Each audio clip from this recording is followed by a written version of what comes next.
go. So this is how you shut the machine down. So you want to park the tool, and it'll park the tool.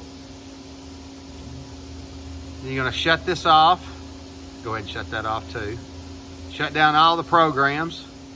And then once you do that, you're going to turn the computer off. You're going to do a shutdown. Then you need to wait until the machine computer shuts down completely.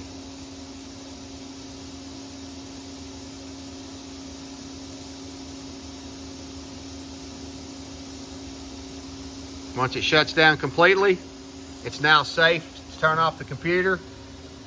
Turn the green button off, and that is it.